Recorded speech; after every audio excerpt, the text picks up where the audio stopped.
It was early November when I took the job. A friend of mine, Mark, had been working on building a hunting cabin deep in the woods, and he needed an extra pair of hands to finish it up before the snow came in. The job paid well enough, and I had nothing better to do, so I agreed. I didn't know then that I'd regret that decision for the rest of my life. The cabin was in a remote part of northern Montana, about 20 miles from the nearest town. The only way in was a rough dirt road that twisted through thick pine forest. Mark had already been working out there for a couple of weeks, along with an older guy named Dale who had been hired to help with the framing. By the time I arrived, the cabin was mostly done. Just a few finishing touches left inside. I pulled up in my truck late in the afternoon, the sky already turning dark with thick, low-hanging clouds. The place was as isolated as it could get. There was nothing around but trees and silence. The cabin itself was solid, a single-story structure with a pitched roof, a covered porch, and a chimney that hadn't been used yet. Mark greeted me with a nod when I stepped out of the truck, looking tired and a little on edge. Dale was inside, checking on some of the insulation work. "You made good time," Mark said, glancing up at the sky. "Looks like we're in for some weather." I nodded, taking in the surroundings. The air was sharp with the scent of pine and damp earth. The place felt heavy, like the silence had a weight to it. I shook it off and grabbed my bags from the truck. Mark and Dale had already set up bunks inside, so I tossed my stuff onto one of the empty ones near the back wall. The plan was simple. We'd work for another 3 or 4 days, finishing up the inside paneling, getting the wood stove set up, and making sure everything was secure before leaving it for the winter. The owner, some guy from California, wouldn't be coming out until spring, so this was just the final push to get it done before the deep snow came in. That first night was uneventful, cold but nothing unusual. The three of us sat around the wood stove, eating canned soup and listening to the wind pick up outside. Mark seemed restless, though, and at one point he mentioned something that made the hair on the back of my neck stand up. "You seen anything weird out here?" he asked Dale. Dale, who was in his 50s and had been working in the woods his whole life, just shook his head. "Weird how?" Mark hesitated. "Just like someone's watching or moving around out there." Dale snorted. "You're just spooked 'cause it's quiet. This place gets in your head." Mark didn't look convinced, but he dropped it, and I didn't think much of it at the time. I should have. The next day, we got to work early. The cold was biting, and the wind had a low, howling sound that made it hard to focus. We worked in silence for the most part, hammering in the last of the wood paneling, sealing up the windows and double-checking the roof. Around midday, Mark and I went out to cut some extra firewood while Dale stayed inside to finish up some trim work. We were about 50 yards from the cabin when Mark stopped suddenly, his hand tightening on the axe handle. I followed his gaze toward the tree line, but I didn't see anything. "What?" I asked. He shook his head, frowning. "Thought I saw someone." We stood there for a few moments, staring into the trees, but nothing moved. The wind whistled through the branches, and somewhere in the distance, a bird cawed. Eventually, Mark exhaled and muttered something under his breath before going back to work. I kept an eye on the trees, though. I couldn't shake the feeling that something was out there. That night, we locked up tight and kept the fire going. The wind had picked up even more, rattling the windows and making the trees groan. I was just starting to doze off when I heard it. A faint crunch of footsteps outside, slow and deliberate. I held my breath, listening. The sound stopped for a moment, then started again, circling the cabin. I could hear the snow crunching underfoot, the weight of something moving just beyond the walls. My heart pounded, and I sat up slowly, looking over at Mark and Dale. They were both awake, listening, their faces tense in the dim firelight. Then, just as suddenly as it started, the sound stopped. We stayed awake for hours listening, but nothing else happened. Eventually, exhaustion won out, and I drifted off into an uneasy sleep. The next morning, we found footprints in the snow. They were deep, heavy, and led from the tree line to the cabin and back again. Whoever or whatever had been out there had walked around the entire building, stopping at each window and door. But the strangest thing was the size of them. They were huge, too big for a normal man. Dale didn't say much. He just stared at the prints for a long moment before muttering that we should finish up and get out of there as soon as possible. That day, we worked faster than ever. The silence outside felt heavier, the trees more oppressive. Every now and then, I swore I heard movement just beyond the tree line, but whenever I turned to look, there was nothing. By the time the sun started setting, we were done. Everything was sealed, locked, and ready for winter. We packed up our gear, loaded it into our trucks, and got ready to leave. But just as we were about to go, Mark stopped. He was staring at the tree line, his face pale. There, standing just beyond the trees, was a figure. Tall, broad, and unmoving. It didn't wave, didn't step forward. Just stood there, watching us. We didn't wait to see what it would do. We got in our trucks and drove. Fast. I didn't stop until I was back in town, heart pounding, hands shaking. When I finally looked in my rearview mirror, the road behind me was empty. But I still couldn't shake the feeling that something was watching. I never went back to that cabin. Neither did Mark or Dale. The guy who owned it never mentioned anything strange when he finally came out in the spring. But I wonder if he ever really looked at the tree line. If he ever felt what we felt. I still think about that place sometimes.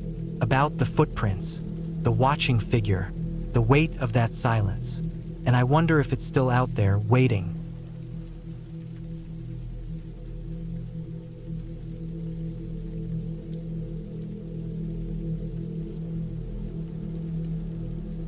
I hadn't been up there in years, not since he passed. The cabin sat on a stretch of land that we used to call our own. A few acres tucked away past a dirt road that no one but us ever really traveled. It was quiet up there, the kind of quiet that made the world feel smaller, like nothing existed beyond the tree line. After he was gone, I stayed away. Couldn't bear to see the place without him. But time wears down grief at least enough to function, and one day I decided it was time. I don't know why. Maybe I wanted closure. Maybe I just needed to see if the place was still standing. The road leading up was rough, worse than I remembered. It had rained the night before, turning the dirt into thick, clinging mud. My tires fought against it, slipping every few feet, but I kept going. No one maintained the road anymore. There was no reason to. The trees seemed taller than before, their bare branches clawing at the sky. Winter had stripped them of leaves, leaving the woods skeletal and still. I had the windows cracked, and the cold air bit at my skin. The further I drove, the heavier the feeling in my chest became. I was almost there. When I reached the clearing, I stopped the truck and just sat for a while, staring at it. The cabin looked smaller somehow. It was the same as I remembered, wood darkened by years of weather, the porch slightly tilted from settling into the earth, but something about it felt different. I killed the engine and stepped out. My boots sank into the wet ground as I walked toward the front steps. The air smelled like damp wood and the sharp bite of decaying leaves. It was the kind of cold that crept into your bones, made everything feel heavy. The door was locked, but I had the key. My hands trembled slightly as I slid it into the old rusted lock, turning it until I heard the familiar click. I hesitated before pushing the door open, my breath hanging in the air. Inside, everything was exactly as we'd left it. The old couch with the sagging cushions sat against the wall, covered in a thin layer of dust. The fireplace was cold, the scent of old ashes lingering in the air. His tools were still lined up neatly on the workbench near the window. It looked like he had just stepped out for a moment, like he'd be back any second. I took a deep breath and stepped inside. The floor creaked beneath my weight, the sound unsettling in the silence. I walked through the cabin slowly, touching the edges of the furniture as if to make sure it was real. In the bedroom, the bed was still made, the sheets tucked in the way he always did. His old flannel hung on the back of the chair in the corner. I ran my fingers over it, feeling the worn fabric. I should have left then, should have turned around, locked the door, and walked away. But something kept me there. Maybe it was nostalgia. Maybe it was the weight of too many memories pressing down on me. I set my bag down and decided to stay the night. It felt strange at first, being there alone, but the longer I sat by the cold fireplace, the more normal it felt. The quiet stretched on. At some point, I got up to light the lantern on the table, but as I turned, something in the corner of the room caught my eye. The closet door. It was slightly open, just an inch. I frowned, stepping closer. We never left it open. It was an old habit of his, always closing doors completely, latching them shut. I reached out and pulled it the rest of the way open. The inside was dark, filled with the scent of old wood and fabric. Empty. I let out a slow breath and shook my head. The wind outside picked up, rattling the cabin walls. I walked to the window and peered out. The trees swayed, their bare branches reaching toward the sky like skeletal hands. Then I saw something, a shape in the woods just beyond the tree line. First, I thought it was nothing, just the shadows shifting in the wind. But then it moved, slow, deliberate. My heart hammered against my ribs as I took a step back from the window. It was hard to make out any details, but it was tall, human-shaped, but something was wrong with the way it stood. I grabbed my bag and turned for the door, but something stopped me. A sound, faint but unmistakable. Footsteps on the porch. My breath caught in my throat. I stood frozen, every muscle in my body tensed. The floorboards creaked under the weight of something. I reached for the lantern, blew out the light, and backed toward the bedroom. My hands fumbled for the latch on the window, my mind racing. I could run, get to the truck. But then the doorknob turned. Slowly, I pressed myself against the wall, my heartbeat deafening in my ears. The door didn't open. Whoever was out there just stood there, turning the knob back and forth, testing it. Then silence. I don't know how long I stood there. Maybe a minute, maybe an hour. But eventually, I forced myself to move. I crept toward the window and peered out. Nothing. The wind had died down. The trees were still again. The porch was empty. I grabbed my bag and rushed to the door, yanking it open and stepping out onto the porch. My breath came in quick, uneven bursts as I scanned the tree line. Nothing. But then I saw it. Not in the trees. Closer. The muddy ground in front of the steps. Footprints. Deep, fresh footprints leading up to the door. But none leading away. I didn't stay to figure it out. I ran to the truck, locked the doors, and didn't look back. I never went back after that. Never told anyone what happened. The cabin is still up there, still standing. But it's not mine anymore, and I don't think it ever was.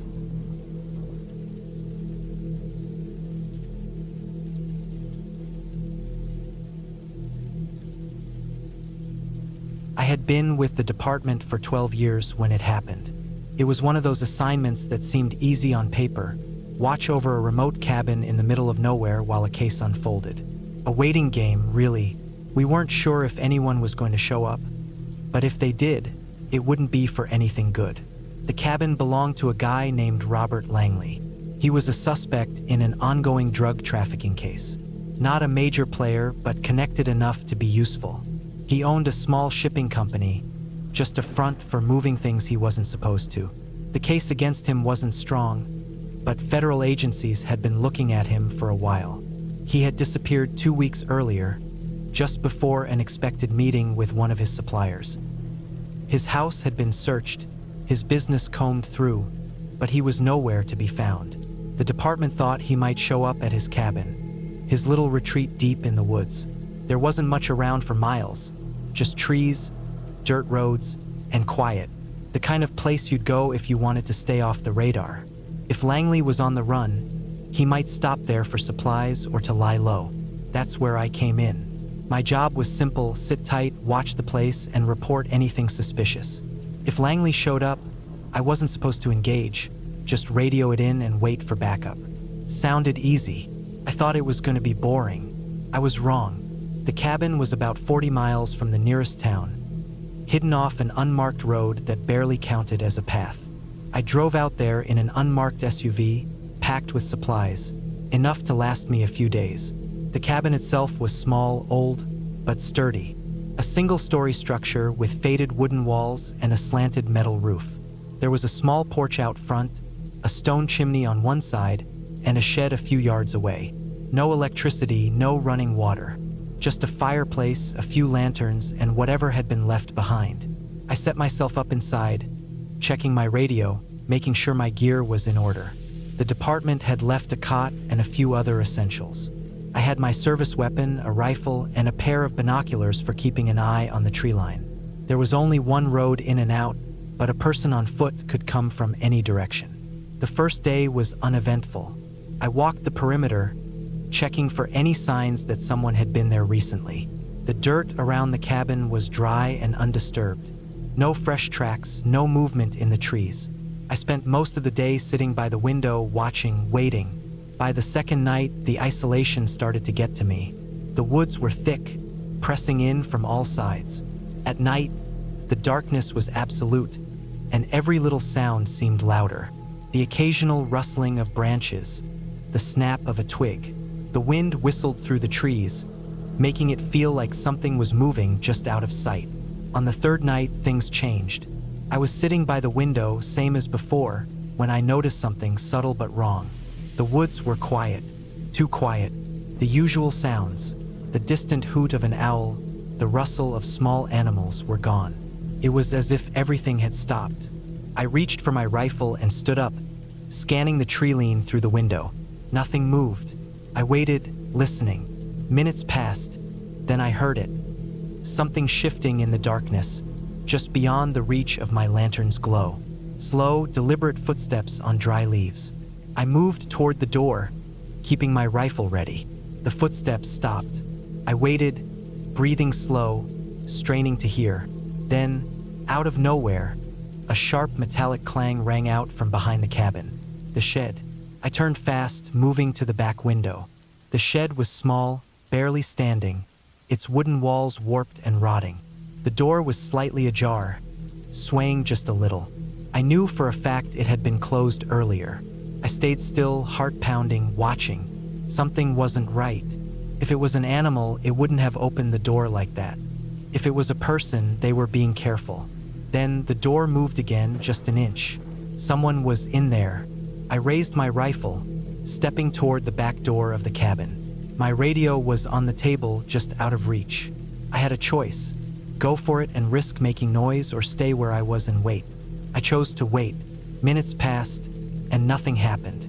Then, just when I thought maybe I had imagined it, the door to the shed creaked open a little more.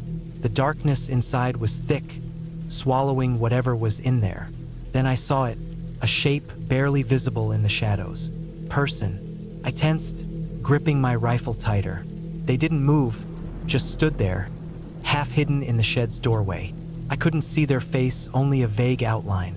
Then they moved fast.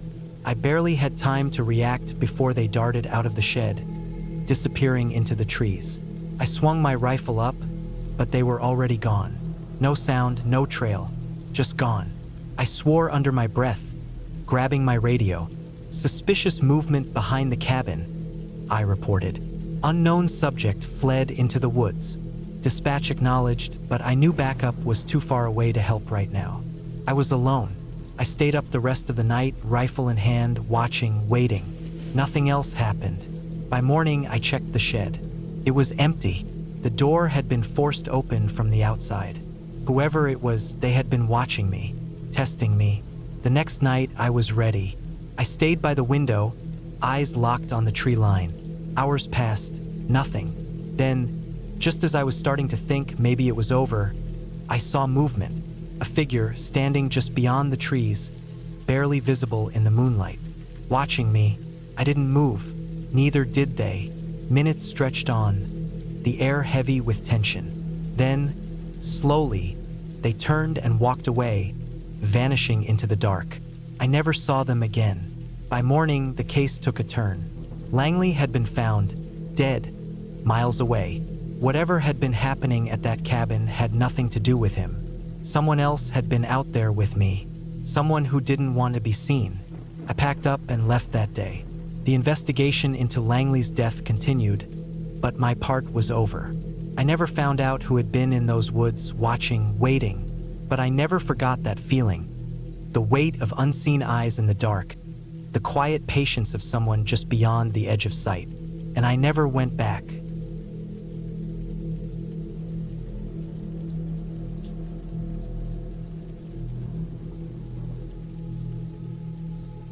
I never liked driving through the countryside at night. Something about the way the darkness swallowed up the narrow roads, the way my headlights barely cut through the thick mist, always made me uneasy. But I had no choice. I had agreed to check on my uncle's old cabin, a remote place deep in the Blackwood Forest. It was late September, the kind of evening where the wind carried a bite. My uncle Arthur had owned the cabin for decades but rarely used it. He was getting older, and with his health declining, he asked me to drive out there, make sure everything was in order before the winter set in. A simple task. The drive was long and lonely, cutting through miles of isolated woodland. There were no streetlights, no houses, nothing but towering trees and the occasional rustling of branches in the wind. The further I went, the more I regretted agreeing to this. After an hour, I finally turned onto the dirt road that led to the cabin. The road was rough, filled with potholes and lined with thick bushes that scraped against my car as I passed. My tires crunched over loose gravel as I approached the clearing where the cabin stood. It was a small structure, wooden and weathered, with a slanted roof and a single porch light that barely glowed. It looked abandoned, the kind of place that hadn't been touched in months, maybe longer. Leaves covered the porch, and the windows were layered in grime. I parked my car near the front steps and shut off the engine. Silence. The only sounds were the wind and the occasional rustling of leaves. There was something unsettling about the place, but I shook it off. It was just an old cabin. I grabbed my flashlight and unlocked the door. The hinges groaned as I pushed it open, revealing the musty interior. Dust floated in the air, catching in the beam of my flashlight. The living room was small, with a fireplace on one side, an old couch covered in a white sheet, and a wooden table pushed against the far wall. A few shelves lined with books sagged under their own weight. I checked the kitchen, empty. No signs of rodents, no broken pipes. Just an old stove and a few rusted pots. The bathroom was in the same condition, outdated but functional. Everything seemed fine, except for the dust and the feeling that no one had been here in a long time. I walked down the short hallway to the bedroom. The bed was covered in another sheet, and the wooden wardrobe stood slightly ajar. The air was stale, thick with the smell of old wood and damp fabric. Satisfied that the place was in decent shape, I decided to stay the night. It was too late to drive back, and I didn't feel like navigating the roads in complete darkness. I set my bag down, locked the doors, and lit the fireplace. The glow filled the room with a faint warmth, flickering against the wooden walls. I sat in one of the old chairs near the fire, listening to the occasional creak of the cabin settling. The wind outside picked up, whistling through the trees. I tried to relax, but something about the place felt off. Maybe it was just the isolation, the knowledge that I was miles from anyone.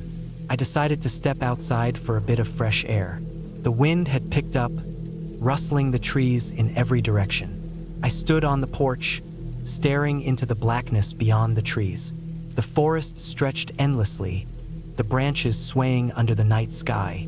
That's when I heard it, a crunch, like a footstep. I turned my flashlight toward the tree-line, but the beam barely reached past the first few trees. I stood still, listening, my breath slow and measured. The wind whistled, but underneath it, I swore I could hear movement. A faint rustling, the sound of something shifting in the undergrowth. Probably an animal, I told myself. A deer, maybe. Still, the feeling of being watched crept over me. I turned and stepped back inside, locking the door behind me. The cabin felt smaller, the air heavier. I sat back near the fire, trying to shake the unease. But then, another sound, a thud, came from outside, near the porch. My pulse quickened. I reached for my flashlight and stood, listening. The wind had died down slightly, leaving only silence. I stepped toward the window, lifting the curtain just enough to peek outside. Nothing. The porch was empty, but I couldn't shake the feeling that something was out there. Then, another sound. Not outside, inside. A floorboard creaked down the hallway. My breath caught in my throat. I hadn't checked the crawl space under the cabin. I hadn't thought to check the attic. Slowly, I reached for the fireplace poker, gripping it tightly. My flashlight trembled slightly in my hand as I moved toward the hallway. The bedroom door was ajar. Had I left it that way? I stepped closer, heart pounding. The air in the hallway was colder, carrying a faint scent of damp wood and something else. Something I couldn't place. I pushed the door open wider, shining my light inside. Nothing. The bed, the wardrobe, the same dust-covered surfaces. Then I saw it. The wardrobe. The door was open wider than before. My breathing was shallow as I raised the flashlight, aiming it at the darkness inside. The beam caught something. A scuffed footprint on the wooden floor, half covered in dust. Not mine. My grip tightened on the poker. I had checked the room earlier. No footprints had been there before. Then I heard the breathing. Not mine. It was slow, controlled, coming from somewhere nearby. My light flickered slightly as I took a step back, my own breath frozen in my chest. And then, a movement inside the wardrobe. Before I could react, something shifted, and the door slammed shut. I stumbled back, my flashlight shaking. The breathing had stopped. Silence. Then, a single creak. The wardrobe door didn't open, but I could feel it. Someone was in there, watching, waiting. I didn't move. I didn't breathe. Then, another sound. Not from the wardrobe. From outside. Footsteps. Slow, deliberate. Moving across the porch. There was more than one. I turned off my flashlight. The only light came from the dim glow of the fireplace. I held my breath, waiting. Then the doorknob rattled. I backed away, gripping the poker so hard my hands ached. The door didn't open, but I knew whoever was out there wasn't leaving. And neither was whoever was inside the cabin with me. I had to make a decision. Stay and risk whatever was on the other side of the wardrobe, or take my chances outside. The doorknob rattled again. I didn't hesitate. I ran. I grabbed my keys, bolted for the door, and flung it open. The cold night air hit me as I sprinted for my car. Behind me, I heard it. Footsteps, movement, something rushing from the cabin. I didn't look back. I jumped into the car, jammed the key into the ignition, and turned it. The engine sputtered. No, not now. The footsteps were getting closer. I twisted the key again. The engine roared to life. I slammed it into reverse, the tires kicking up gravel as I sped backward. For a split second, my headlights caught something. A figure, no two, standing at the edge of the porch, watching me. I didn't stop. I didn't breathe until I was miles away. I never went back, and neither did my uncle.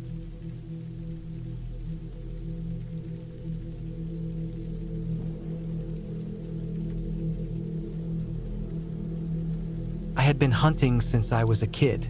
My father took me into the woods every season, teaching me patience, tracking, and how to respect nature. It was never about the kill. It was about the quiet, the solitude, and the connection to something bigger than myself. Even after he passed, I kept the tradition alive, spending a few weeks every winter in the same old hunting cabin deep in the woods. This year, I decided to go alone. The cabin was in a remote part of the state, miles from any town, surrounded by dense forest, rolling hills, and frozen rivers. It wasn't a luxury place, just a single-room log structure with a small wood stove, a narrow cot, and a table with 2 chairs. No electricity, no running water, and no cell service. That was the appeal. No distractions. Just me, my rifle, and the cold, silent wilderness. I arrived late in the afternoon, just as the sun was dipping behind the trees. The drive was long, the dirt roads rough and covered in patches of ice. The truck barely made it up the last stretch, but I got there, unloaded my gear, and set up inside. The air inside the cabin was stale and freezing. I started a fire in the stove and unpacked my supplies. Cans of beans, jerky, coffee, and a few bottles of water. My rifle leaned against the wall. My hunting knife sat on the table. I felt at home. That first night was quiet, the kind of silence that almost hums in your ears. The wind was light, the trees barely swayed, and the snow-covered ground reflected the pale moonlight. I barely slept, not because I was uncomfortable, but because I loved the feeling of being completely alone in the wild. The next morning, I woke before dawn. The fire had burned down to embers, and the inside of the cabin was freezing again. I threw on more wood, got dressed in my heavy layers, and stepped outside. The air was crisp, biting at my face. My breath hung in thick clouds. I walked a few hundred yards from the cabin, rifle slung over my shoulder, following old game trails in the snow. The land was perfect for hunting. Plenty of deer tracks, signs of movement in the area. I hiked for hours, moving carefully, scanning the trees, waiting for the right moment. Then, I noticed something strange. About a mile from the cabin, near a frozen creek, I found footprints. Not deer or coyote, human.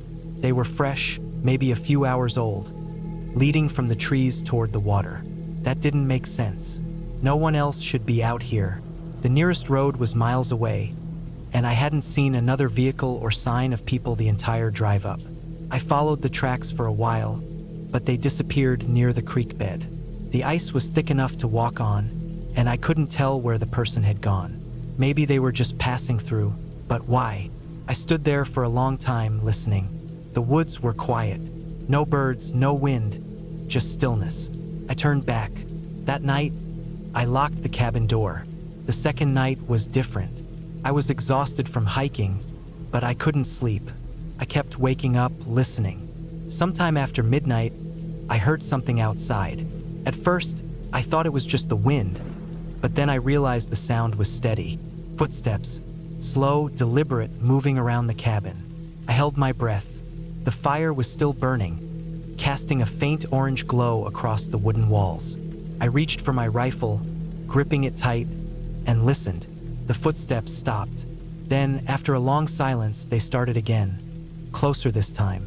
I sat up slowly, heart pounding. My eyes adjusted to the darkness. The sound moved toward the door, and then nothing. I waited. 5 minutes, 10 minutes, nothing. I didn't sleep after that. I just sat there, rifle in hand, listening. In the morning, I went outside, rifle ready. The snow was undisturbed. No tracks, no sign of anything. I walked the perimeter of the cabin, checked the tree line, even circled back toward the creek where I had found the footprints the day before. Nothing. Maybe I imagined it. Maybe it was an animal. Maybe it was the wind. But something felt off. I spent the day hunting, but my head wasn't in it. I kept looking over my shoulder, scanning the trees, listening. The forest felt different, heavy. That night, I built the fire up strong. The cabin was warm, but I couldn't shake the feeling of being watched. I woke up sometime in the middle of the night. The fire was still burning. My breath was heavy. Then I heard it. Not footsteps, not the wind, breathing, outside the cabin. Slow, deep, just beyond the wall. I gripped my rifle, my hands sweating despite the cold. Then the breathing stopped. A long silence followed, and then scraping, something against the wooden wall. I stood up. My legs felt heavy. I moved slowly toward the door. Then something hit the wall, hard, a single heavy thud. I raised my rifle. Silence. The fire crackled behind me. My pulse pounded in my ears. I didn't move. I just stood there, waiting. Then the sound came again. Another thud, closer to the door this time. I took a step back, raised the rifle to my shoulder, and aimed at the door. Then, as suddenly as it started, it stopped. I waited for what felt like an hour, but there was nothing. Just the crackling fire and the deep, suffocating silence of the woods. I didn't sleep. By morning, I had made up my mind. I was leaving. I packed my gear fast, stuffing everything into my bag, slinging the rifle over my shoulder. I stepped outside, scanning the trees. The snow was untouched. No tracks, no sign of anything. I walked to my truck, rifle ready. The engine was frozen, but it started after a few tries.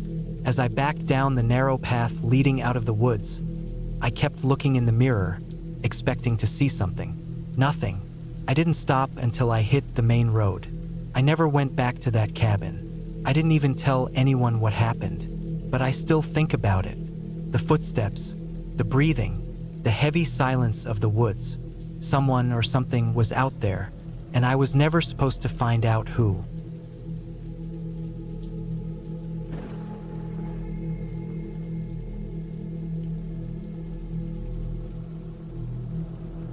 I don't know why I said yes.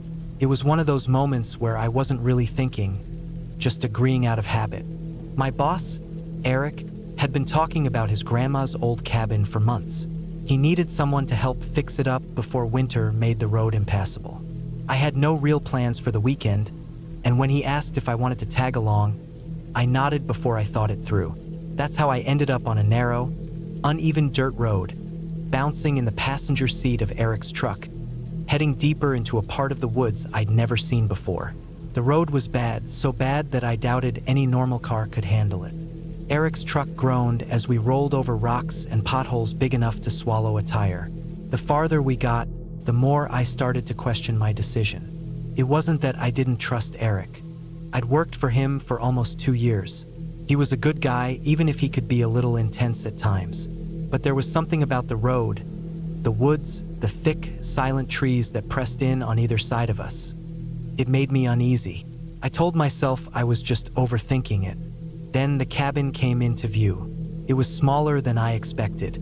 The logs were dark and weathered, worn down by years of sun and rain. The roof sagged slightly in the middle, the chimney was crumbling at the edges, and the porch looked like it could give out under the weight of a single step.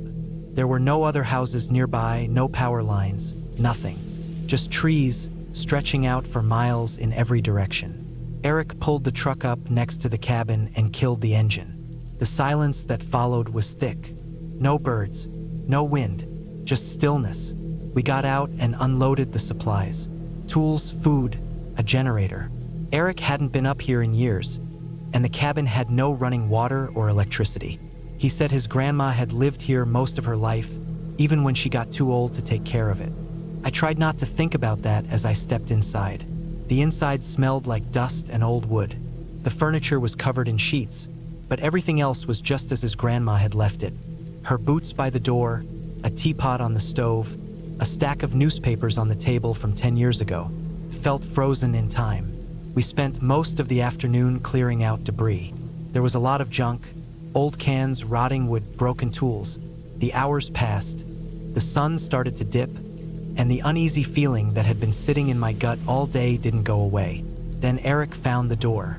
It was in the floor, hidden beneath a heavy old rug in the corner of the cabin. A square wooden hatch with an old iron handle. Eric frowned. "I forgot this was here," he muttered. He pulled the rug all the way back and grabbed the handle. It groaned as he lifted it, the hinges stiff with rust. A cloud of dust kicked up from the darkness below. A ladder led down into the basement. It was deeper than I expected. Most cabin basements are just root cellars, small, cramped spaces used for storing food. But this one had real walls, real space. Eric climbed down first. I hesitated, then followed. The air was damp and cold. The stone walls were lined with wooden shelves, but most of them were empty. There was a small wooden table in the middle of the room, a few old crates in the corner. Dust floated in the beam of Eric's flashlight as he swept it around. Then the light landed on something strange. A bed. A single, metal-framed bed pushed against the far wall, covered in a thin, yellowed mattress. Next to it, a small wooden chair. A metal bucket. Eric stared. "What the hell?" I didn't say anything. There was something wrong about the basement. The air felt too thick, too heavy. The silence was too deep. Eric moved forward, shining the flashlight at the bed, the chair, the bucket. Then he turned and pointed the light at the opposite wall. Scratches. Deep, jagged scratches in the stone, running up and down in long, uneven lines, like someone had dragged their fingernails across the rock over and over again. My stomach twisted. I turned to Eric. He was pale. "We should get out of here," I said. He didn't argue. We climbed back up, shut the hatch, and pulled the rug back over it. Neither of us spoke. We spent the rest of the evening in silence. Eric built a fire in the old stone fireplace. We ate without talking. I could see it on his face. He was trying to make sense of what we'd seen. I didn't want to think about it. I just wanted to get some sleep, finish the job tomorrow, and leave. That night, I couldn't sleep. I lay in my sleeping bag on the wooden floor, staring at the ceiling, listening. The cabin creaked, the fire crackled, and somewhere in the distance, an owl called out. Then I heard something else. A sound from beneath me. A slow, dragging scrape. I held my breath. Another scrape. My stomach turned to ice. It was coming from the basement. I sat up slowly, heart pounding. Eric was still asleep. I listened. Silence. Maybe I imagined it. Then, a knock. A single, hollow knock from beneath the floorboards. I stopped breathing. Came again. Knock. Knock. Eric shifted in his sleep. I didn't move. I just sat there, frozen, listening. Then, as suddenly as it started, it stopped. The rest of the night was silent. By morning, I had convinced myself it was my imagination. Eric didn't mention anything. We spent the day patching the roof, fixing up what we could. The basement door stayed closed. By the time we packed up to leave, I was itching to get out. The cabin sat in the rearview mirror as we drove away, shrinking between the trees, fading into the forest. Eric never brought up the basement again. Neither did I, but I still think about it. The bed, the chair, the bucket, the scratches on the wall, the knocking, and the feeling that even though we left that place behind, something never really left us.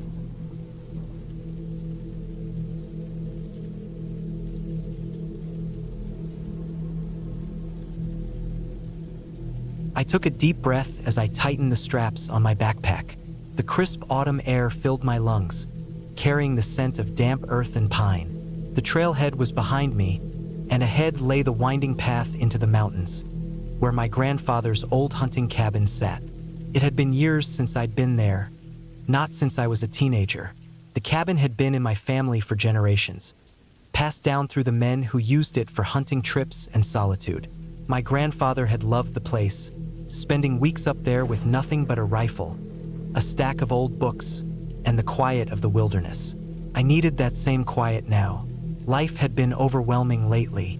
Work, responsibilities, the never-ending pressure of living in the city. It had all built up to the point where I felt like I was suffocating. I needed a break from everything. So, I had packed up and driven hours into the mountains, leaving behind cell service, emails, and obligations. Just me, a few supplies, and the wild. The hike was longer than I remembered. The cabin was deep in the woods, far from any maintained roads. My grandfather always said that was what made it special. No tourists, no casual hikers, just untouched land stretching for miles in every direction. As the sun started dipping lower in the sky, I finally spotted the clearing up ahead. The cabin sat at the edge of it, a squat, sturdy structure of dark wood, its slanted roof covered in fallen leaves. It looked exactly as I remembered, except more worn. Time and weather had taken their toll. Shingles missing, the porch sagging slightly, but it still stood strong. I pushed the door open, the old hinges creaking loudly in the quiet. Inside, dust hung in the air, disturbed by my presence. A thick layer of it covered the wooden table and the single chair beside it. The fireplace, which had once held the warmth of so many nights spent here, was cold and filled with the remains of old, charred logs.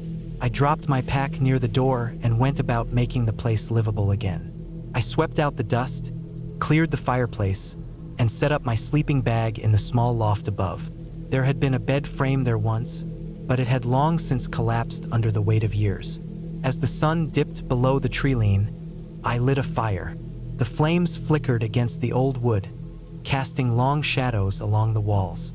The wind outside had picked up, whispering through the trees in a way that was both soothing and unsettling. I sat by the fire, eating a simple meal of canned beans and jerky, listening to the distant sounds of the forest. An owl hooted somewhere far off.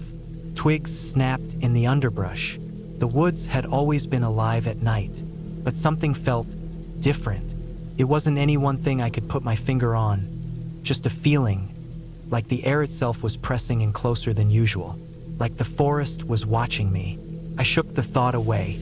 I was alone, that was all. No city noise, no hum of electricity, just me and my own thoughts in the deep, dark woods.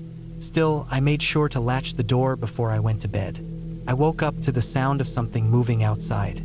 It was subtle, barely loud enough to stir me from sleep. A shuffling, almost dragging sound, like something heavy being pulled through the leaves. I lay still, listening. The fire had burned down to embers, casting a faint red glow across the cabin. The wind had died down, leaving only the silence and that slow, deliberate movement outside. A deer, I told myself. Maybe a bear. The mountains were full of them. But something about the sound wasn't right. It wasn't the quick, nervous steps of a deer or the heavy, unbothered lumbering of a bear. It was deliberate, like something that knew exactly where it was going. The shuffling stopped near the front porch. I held my breath, heart hammering in my chest. Then 3 slow, heavy knocks on the door. Knock, knock, knock. I went cold. Every instinct in my body screamed at me to stay completely still. No one was out here. No one should have been able to find this place. And yet, something was standing on the other side of that door. I didn't move, didn't breathe. The knocking came again. 3 perfect, measured beats. Then silence. The minutes stretched on, feeling like hours. Eventually, the fire in the hearth crumbled into ash, leaving the room in total darkness. I stayed awake, unmoving, listening. At some point, exhaustion won. I must have drifted off, because when I opened my eyes again, the sun was up, streaming through the cracks in the wooden walls. I sat up slowly, my body stiff from how tense I had been. The knocking could have been a dream. Maybe I had imagined it. But when I stepped outside, my stomach dropped. In the dirt outside the cabin were footprints. Not boot prints, not even animal tracks. Bare human feet. They were wrong. Too big, too long, the toes unnaturally spaced. The tracks led from the trees up to the porch, then back into the woods. I swallowed hard, forcing myself to think rationally. Maybe a hunter had wandered too far from his camp. Maybe a hiker had gotten lost. But deep down, I knew neither of those things were true. I spent the day gathering firewood, making sure my rifle was loaded, trying to push the night's events from my mind. But as the sun dipped below the mountains again, that same pressing feeling returned. I wasn't alone. I stayed awake this time, rifle in my lap, eyes locked on the door. The wind picked up again, whistling through the trees. The fire crackled, filling the cabin with its shifting light. Then, just as before, the footsteps returned. Slow, measured, coming closer. They stopped at the door. Knock, knock, knock. I gripped the rifle tighter, my breath coming in short, shallow bursts. Then, from just outside the cabin, a voice, low, hoarse, distorted, said my name. Not a question, not a call for help. Just my name, spoken in a voice that wasn't quite right. It stretched the syllables too long, almost like it was testing them, like it wasn't used to making human sounds. I stayed silent. The voice said my name again, then mimicked my own breathing. Slow, shaky inhalations, perfect mirror of my fear. Then laughter, low, wet, wrong. The thing outside scratched at the wood, dragging its nails along the door, slow and deliberate. Then silence. I didn't sleep. When dawn finally came, I left. I didn't pack, didn't clean up. I just grabbed my rifle and ran. I didn't stop until I was back at my truck, heart pounding, lungs burning. As I drove away, I told myself I wouldn't come back.